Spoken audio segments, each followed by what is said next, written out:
Formal nang nanumpa ang mahigit 500 mga punong barangay sa Camarines Sur sa mass oath-taking at induction ceremonies sa Convention Hall Capitol Complex nitong Huwebes. Pinangunahan mismo ang seremonya ni Camarines Sur Governor Luigi Villafuerte. As I always say, the real work begins now. Yung eleksyon, preliminary pa lang po yun. Napagal kita, nahigos kita, nagastusan kita, pero ang tunay na trabaho, mapuon po ngunyan. Ang pinapangako ko po, bako lang 100, pero 200% ang suporta na ibibigay po ng iyong gobernador, ng pamilya Villafuerte.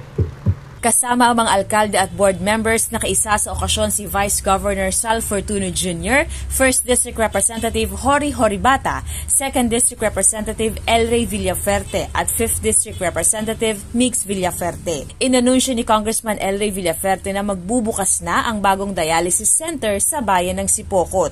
Inilatag na rin ang pagpapagawa ng mga health center sa bawat bayan at ang nakaplanong pagtayo ng Camsur Aquatic Center sa taong 2024.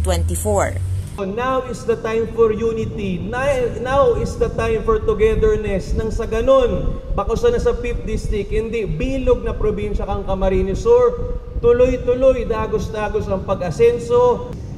Sama-sama, kaya po natin yan. Congratulations! Mabuhay ang Team 1 Camsur! Mabuhay ang mga kapitan! Mag-ready sa tamang serbisyo. Ayusin ang serbisyo, ayusin ang programa, ayusin ang mga dadalhin sa barangay. Sa mga datihan, salamat, nakasama sa mga buguhan, salamat, 100% ang support namin sa inyo. Salamat, salamat! Diyos babalot! Mabuhay! Team 1 Camsur! Lubos na nagpapasalamat si Punong Barangay Aaron de la Cruz sa suporta ng mga lider ng probinsya. Isa ang poblasyon Ragay sa nabigyan ng multicab kasabay ng aktibidad. Gusto ko pong ipaaram sa mga constituents ko po sa poblasyon ni Lawod na simula po ngunyan na aldaw na ini, magkakauga na po kita kang haluitan ng hinahagad na emergency vehicle, multi-purpose na, na multicab po. Thank you very much.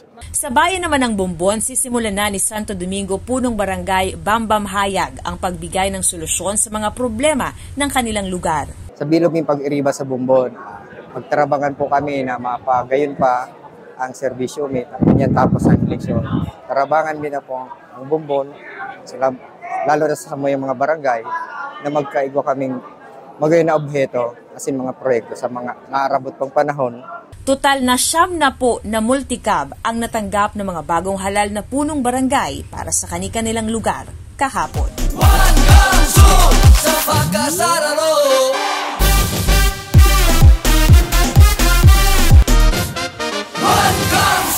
Lady Maano, CSN.